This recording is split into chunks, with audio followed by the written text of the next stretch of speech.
Konnichiwa, my name is Logan Charles Luna, and this video is going to be about One Piece, more specifically One Piece 1000. So, I didn't want to do like a full spread, large sheet of just like a fan art for all of the Straw Hats. I wanted to focus on Luffy because Luffy is the main character. He's the driving force of the story. He wants to be the Pirate King.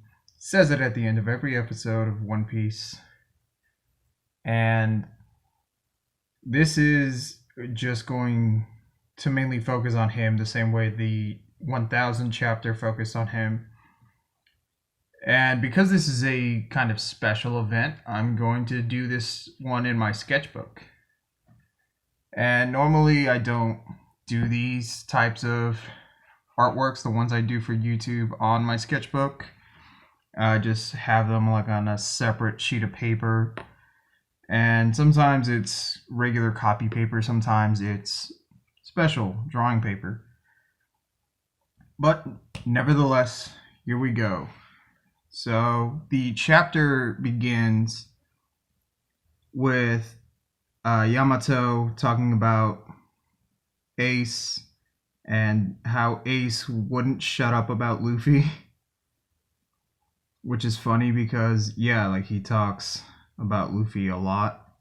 That's his brother. But the main thing is Ace reveals that Luffy had a dream that wasn't just being king of the pirates.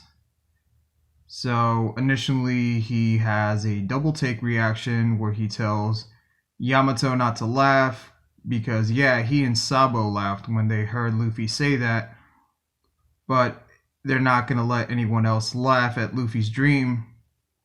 And Yamato starts tearing up.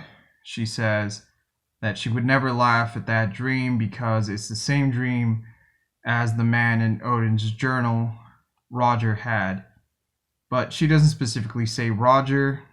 And Ace kind of smiles, and then he reveals that, oh, like, I'd like to have a drink with that guy. Like, me, Luffy, and that guy having a drink, that'd be fun. And Yamato's just like, he's dead. And it's just really funny because, Ace really hates Roger. He hates his father. And he only ever views Whitebeard as his father. And so now the chapter continues on with the fight. And Marco is taking Zoro up to the roof. And he gets intercepted by King and Queen, where he does like a off-the-cuff comment like, just let him get to the roof. And that results in Marco throwing Zoro up to the roof. And Zoro not being a huge fan of that, but regardless, he's finally going to get somewhere on time and not get lost. We then cut to Luffy running up and meeting with the guard from Zoe. And like they're coming back to consciousness because they were out after using their Sulong form. And so Sicilian says, like, I'm sorry, this is all we could do. Just make a way for you.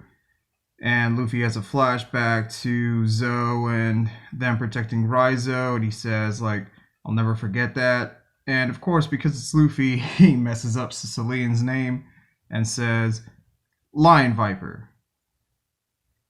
But that's like the main thing about Luffy. Like, yeah, it's like the running gag. Like, he's never going to remember your name, but he's going to remember what you did.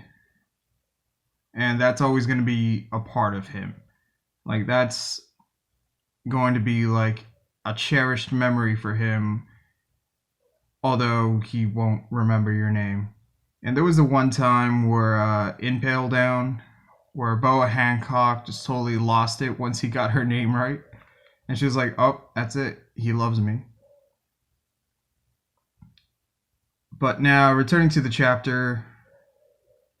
So, at the top of the roof, finally, you have Luffy, Kid, Killer, Zoro, and Law, and they see the Scabbards defeated, beaten down, and Kinemon is just tearing up, and he says, like, how can I face Oden when I failed him again?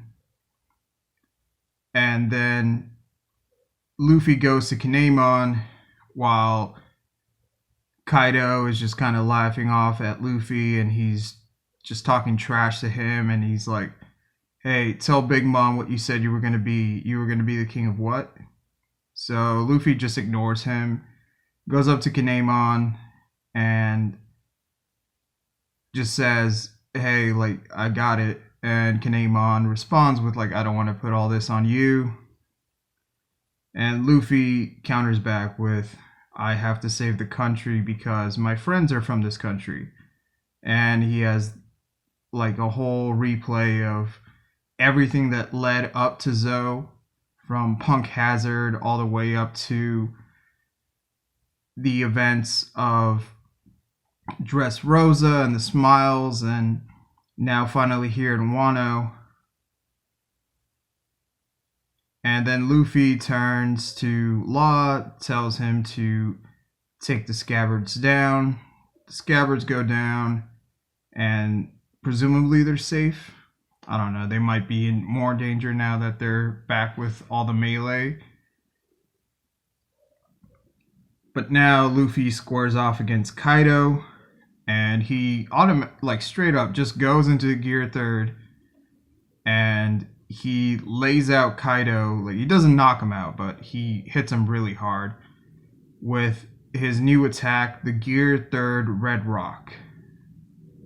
And this was like a just powerful Ryuo charged attack that he laid Kaido out with. Big Mom kind of does a double take, and she's like, why'd you let him hit you? And most likely Kaido thought he could tank it, because Luffy was never really able to hurt Kaido the first time they fought. But this time, Kaido's head's on fire, he's bleeding a little bit, and he's like genuinely shocked that this attack hurt him. Like, this attack from Luffy genuinely felt like an attack. It wasn't just like an annoying fly buzzing around you. Luffy actually hurt Kaido. And that's like a huge accomplishment, because that's just Luffy getting started. So now it's established that through all of his training, Luffy has finally been able to get to at least the level of Oden, where he can stand up against Kaido and be a challenge. Now, whether that's going to play out or not, we'll see, because they still have to deal with Big Mom as well. And it was a really good chapter. Definitely worthy of being the 1000 chapter. I know some people were like griping about how it should have revealed, like, oh, Shanks is going to Wano, or what the Will of D was. But, you know, like the title says, Straw Hat Luffy, this chapter was about Luffy saying it's going to be okay, you know, having his big All Might, I'm here moment. And now he's going to face off against Kaido and Big Mom, and he is going to save Wano. Now what happens after that, we'll see. But Oda is really setting up Joy Boy and the Road Poneglyph and just everything that happened there, because Yamato has Oden's journal, and she returns the journal to Momonosuke and says that there's a connection between Luffy, Roger, and Joy Boy and the Will of D. And it's not just her saying it, like Oden also saw that there was a connection between Joy Boy and Roger, and he said that, you know, soon there's going to be a new generation of pirates that are going to wreak havoc among the world. And if I'm not alive to see that, these pirates will be the ones to take down Kaido. Presumably because Oden knew that there was like a slim chance in his final battle at Onigashima that they would win, because what's his name? Orochi? Yeah, because Orochi and Kaido were just very like evil, like backstabbing, manipulative, and they never played fair. So Oden knew that he was going to Onigashima at a big disadvantage, having lost already, and it was all or nothing. And it was less of like a prophecy that he could see into the future. I don't know, maybe Toki, his wife, because she could go into the future, maybe she could see into the future too. That's probably why she said, oh, in 20 years, like, the Kozuki family will return and we will have revenge on Kaido and Orochi. But now I just kind of want to go into how like amazing it is that One Piece has reached this milestone. And yeah, Oda was a bit disappointed that he couldn't do it in 2020 like he promised, but you know, no big deal. The health and well-being of the mangaka is always supposed to be like the priority. Like, I'd rather he be healthy than get chapter 1000 like a few months ago. And that can be said also for Hunter x Hunter. Was like, I'd rather the mangaka for Hunter x Hunter be good and healthy than get another Hunter x Hunter chapter. Yes, it sucks that we have to wait so long, years, for these hiatuses on Hunter x Hunter, but you know, maybe it'll be worth it, just like this was. Because chapter 1000 wasn't like underwhelming or disappointing. It was a really good and solid chapter, and it really set up a lot for the battle yet to come and the way the world is going to most likely change and react to what Luffy and the others are doing at Wano.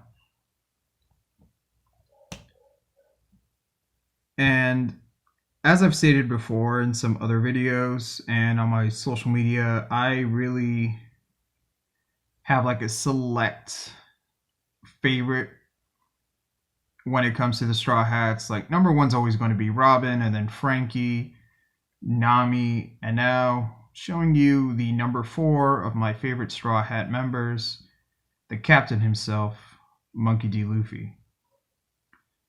So I'm going to end the video here. The finished artwork will be on my social media probably tomorrow.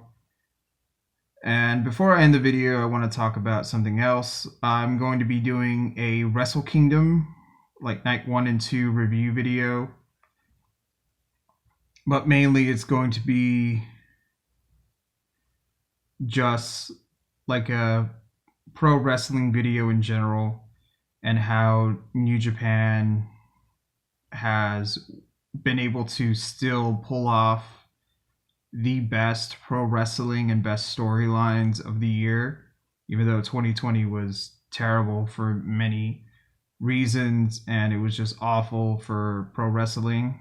But pro wrestling fans still got that good stuff from New Japan, and that's just amazing that they were able to kind of salvage what was seemingly a disastrous situation into a really great opportunity. But yeah, I don't want to talk about Night 1 too much of Wrestle Kingdom, mainly because I know that Night 2 is going to be where everything kind of changes and it shows you what they're going towards in 2021. But New Year's Dash is definitely going to be, I might do the video on New Year's Dash, to be honest. That way, just kind of have it all together and have like speculations of where things are going and who the actual champion is, because Night 2, everything could change. So thank you for watching this video. If you want to see this fan art and other fan arts I've been working on, go to my social media. It's going to be at LCLX25. This has been Logan Charles Luna. If you want to join the Patreon, go ahead, join, support, and you get special bonuses like behind the scenes, and you get special digital commissions. Hopefully this is the last time I try to end this video. We gotta just keep going off on tangents. Sayonara.